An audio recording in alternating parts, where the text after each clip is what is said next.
Cincinnati, we know Brian Douglas for his years of being on the radio locally, and he is in, I guess you could call his second act now, following the passion of photography, and he has taken that to movie sets. Although, of course, as we know, movie sets are pretty quiet right now, so it's a great time to talk with Brian Douglas and catch up with him. Brian, how are you? I'm great, and yes, I do have plenty of time. You know, And we all. it's been this would be the understatement of the year, unlike any other time that any of us have lived through. But I honestly hope at the end of all this, we come out on the other side more appreciative and loving and caring. Although sometimes that doesn't seem, if you get on Facebook and you read, there's a lot of hate and divisiveness about this, coronavirus, about what's going on. But I would hope that we get closer to family and friends and realize what's really important, I think so. I hope you are right, because we do need that, especially right now in this world. Yeah. But, well, let me ask you, what have you been doing since you can't get on a movie set these days? So what have you been doing the last few weeks? Trying to stay away from the refrigerator. It's right over there. No, I've been staying in touch with friends, Zoom and all these other video platforms have been a wonderful tool to, just like we're speaking now, to friends all over the world, actually, and making even some new connections. I've taken up hiking. I'm a baby in it. And sometimes I did Stone Mountain the other day, and it's like a mile straight up. And I thought, oh yeah, I'm ready for this. I did it, but I really pushed myself. But trying to get some activity in, I'm in Atlanta, and this state loosened things up a little earlier than others, and I'm still not comfortable with, I'm wearing a mask when I go out. I look like I'm a hazmat team. Like if I have to go to the grocery, I wear gloves, and I very, very, very careful as best I know how. That's the other thing too, Betsy. I wonder, there's so much information out there. I don't know sometimes what to believe and what not to believe. I'm just trying to be smart, And that's all you can do. Yeah, first we said masks didn't matter. Now they say they do. First they said wear gloves. Now they say don't. It is very difficult to try to keep up with exactly what we're supposed to do. And we're like everybody else. We're learning as we go. So all you can do, as you said, is be just as cautious as you can when you go out. And I think everybody is really realizing that that's the basic thing that we can do, is just take care of ourselves and make sure that we are as cautious as we can be. But you were on a movie set or two when all this shut down. Tell us a little bit about how you found out, and really what the reaction was on set when you knew that you couldn't come back to work. Well, I was working on two different films, and they both did an amazing job, because while we were working, this all started happening. The numbers were growing and things were getting, I, I don't know. I don't want to say scary, but it was our awareness was increasing, and they were really on top of it. All of a sudden, we noticed hand sanitizer being walked around set, and being offered to people like a lot. Anyone that had a cough or anything, and this was before. I mean, this is in mid-March. They were, asked to leave the set or told them, they could stay home, you know. But both the companies I was working for at the time, I think they did a fantastic job. Even the catering, as you know, being on set, we have great catering, but it's buffet style usually. And that had changed. They had a caterer come in. One of the companies had a caterer come in that actually had a truck that served it, made it in the truck and then served it to us individually. We weren't scooping our own food, which I think, that'll never happen again when we go back to work, whenever that is. But they took great precaution, but it was a little, just like all of us, when all this stuff started ramping up, if you're aware and not living in a dream world that it doesn't exist, like some people, they took great precautions, but it had already started changing the way things were done on set. And unlike in the future, when we do go back to work, I think it's going to be radically different. Mm-hmm. And we still don't know exactly what that's going to look like. But, it was business as norm, but with precautions, more precautions than normal, which I thought was really, really nice. But what do you think the tipping point was? Do you think it was when Tom Hanks said that he had the virus and then that shut down? There are moments in history, and this is maybe an over dramatization, but moments in history where you remember exactly where you're at when you heard or when you heard about something happening. I'll never forget right where I was at. I was in this little room shooting an actress um, with the crew, and it's tight quarters sometimes, and people have phones in between the setups, and someone said Tom Hanks has coronavirus. And then everybody on the set was like, Tom Hanks? And there was actually people going, no, not Tom Hanks, because, he's, I mean, it became, I think, a little more real for us at least, and maybe it's because it was the industry as well. And I'm a movie geek. I love movies. I think most people like movies.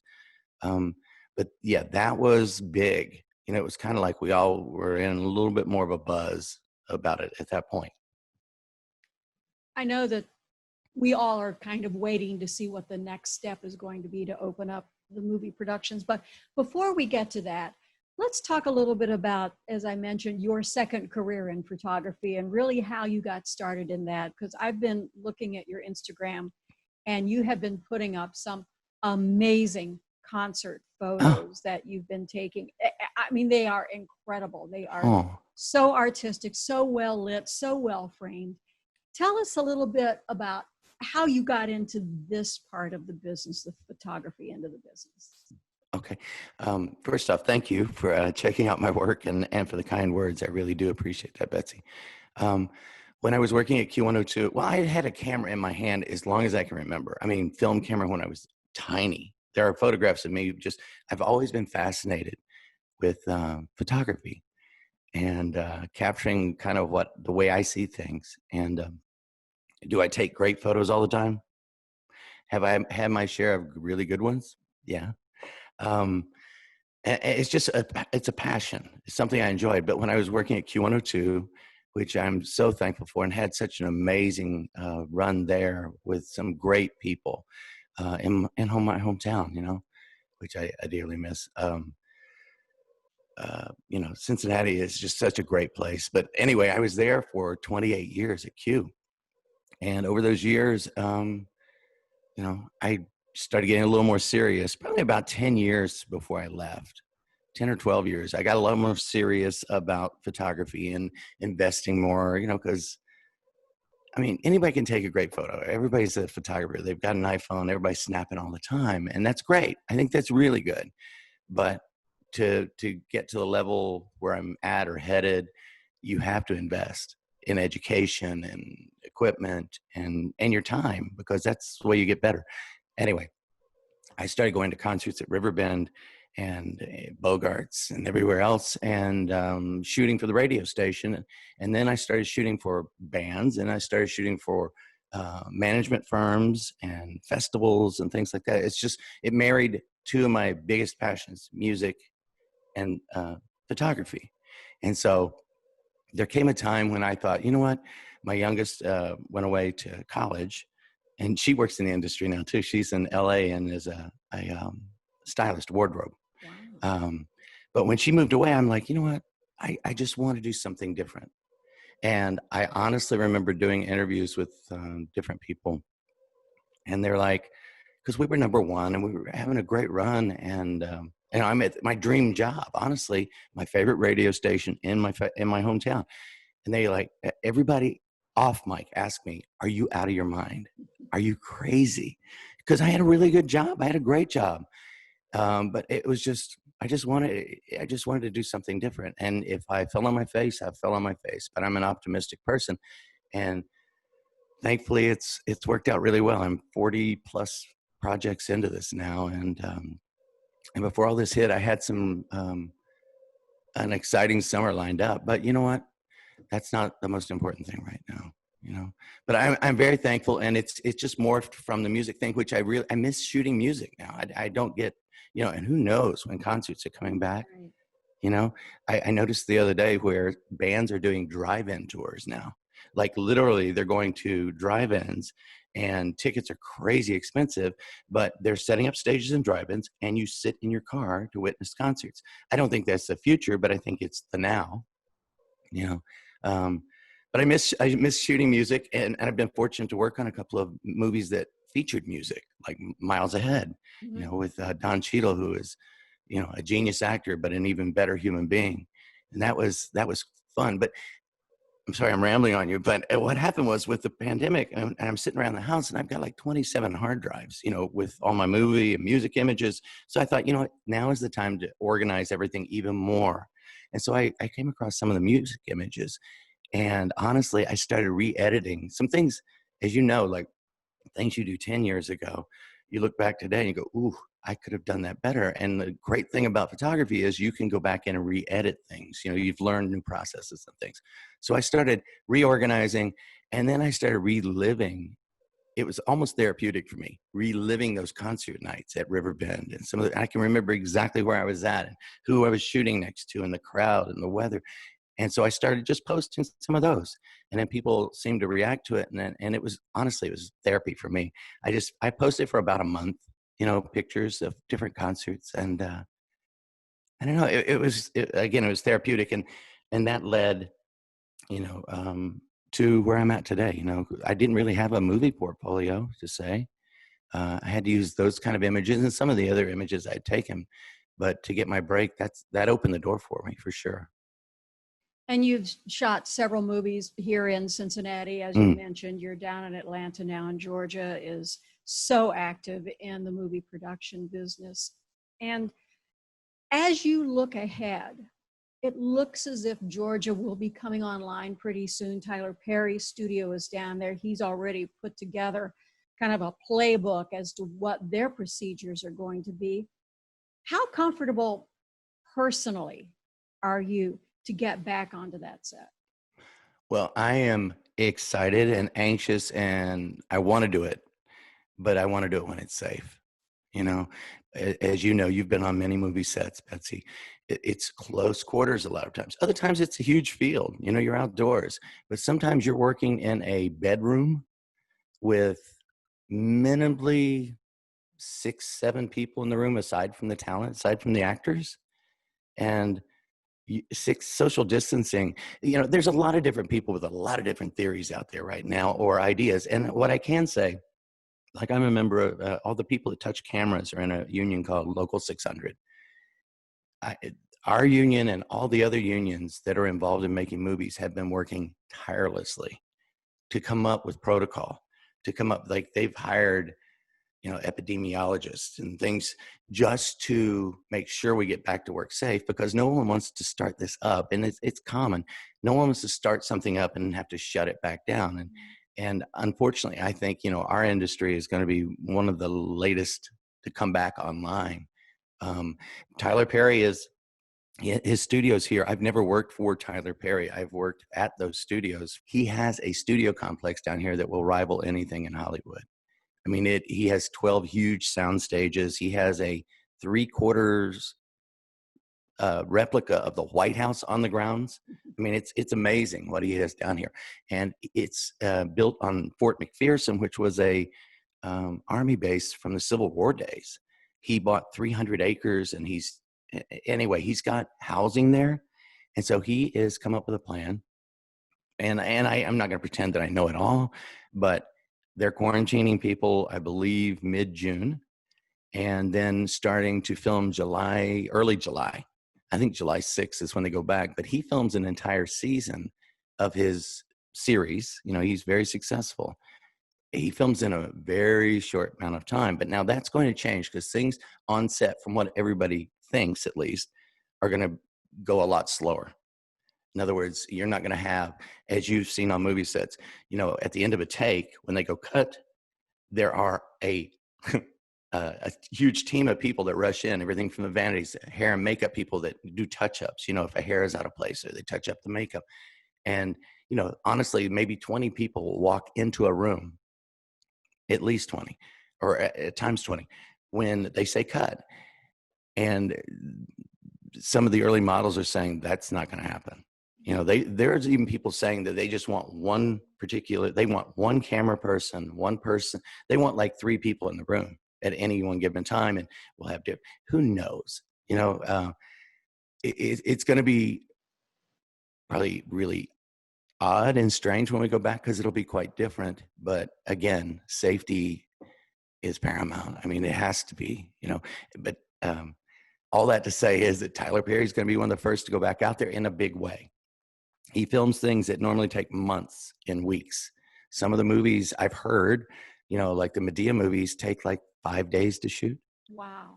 Really? 5 days. Wow. Yeah, but he's got a system down. He's a very smart man. It makes a lot of money. And so, I'm not here to knock him. I'm just saying he works in a different way than Hollywood normally works. And I think it all comes down, honestly, and to none of us are going back to work for sure until lawyers and insurance companies figure out the whole deal. Because what most people or some people might not know is that all these films are bonded. In other words, they're insured against problems. And I don't know that insurance companies are rushing to the table to insure against something science is not even for sure they have their head around yet. As sad as that sounds, but I think it could be a bit yet. I miss it. I want to be back, but I want to be back in a safe way. And I think everybody shares that whether it's in the movie business or whatever, sports, events, concerts, you want to come back, but you want to come back in a safe way. And you touched on this a little bit, but walking on a set, how do you think it will look different? Fewer people, craft services, everything will be prepackaged and boxed. Do you think that there will be a system where maybe there won't be as many extras? Perhaps the makeup artists, instead of having 4 or 5 or 6, there'll be 1 or 2 and all the makeup is prepackaged. How do you see that working out? Because as you said, time is of the essence when you're on a movie set, because time is money. Big money.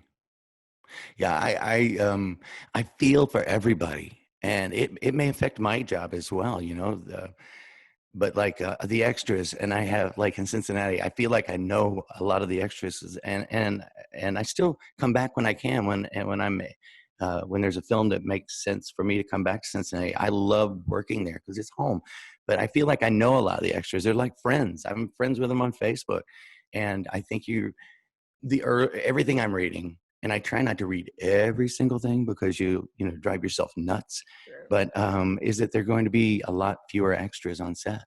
Hair and makeup people are being very proactive, at least on the other side of the camera. The people that, like you're talking about, the vanities, the hair and makeup people, right. Like they're buying these the sterilization, the UV or whatever some kind of machine that you can put everything in. It sterilizes everything. A lot of them already use brushes that they dispose of daily.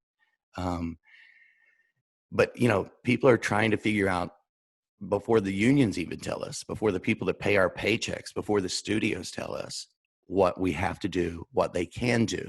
But I do think it's going to be quite different. If you've walked into those hair and makeup trailers, some of them are huge. Some of them it's like going into a very tiny beauty salon, barbershop, or salon.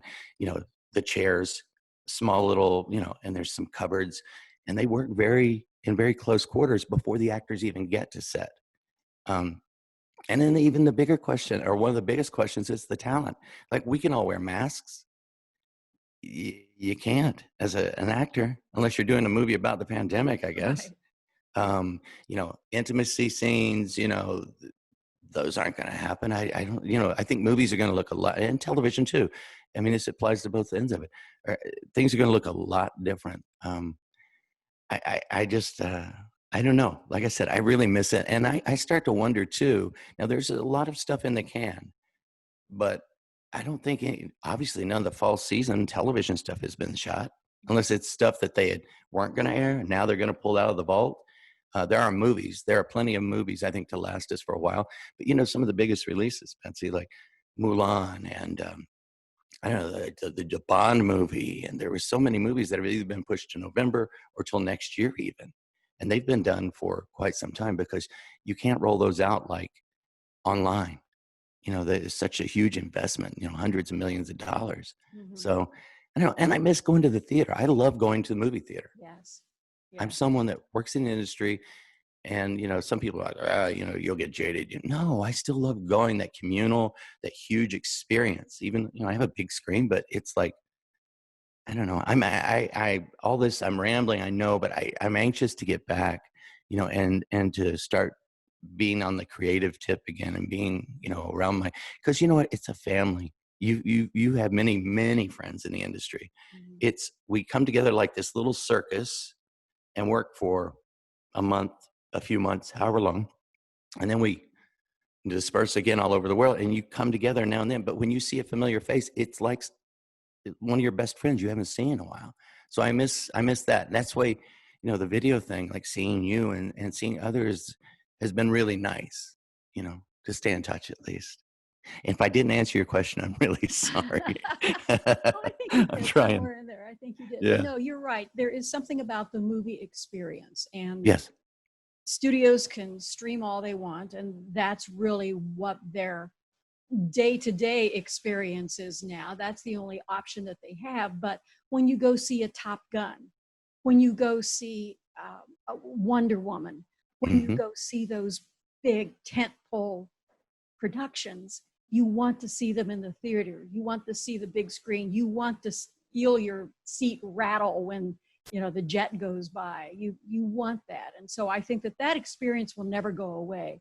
It, like you said, may be different, Yeah. at least in the short term, but Hmm. you're right. I think there is nothing like going to the movies, because you step into another world and you can forget about everything else for a couple of hours. So Oh, absolutely. it is an amazing, exceptional experience. And Brian, I think that everyone joins you in wishing you the best, and wishing that we all get back to work here pretty soon, because we need that routine, and we need to, you're right, see our friends again and be in that community. Brian Douglas, thank you so much. Stay healthy. Best of luck. And we hope to see you back here in Cincinnati soon on a movie. I can't wait. Thank you so much, Betsy. Have a great day.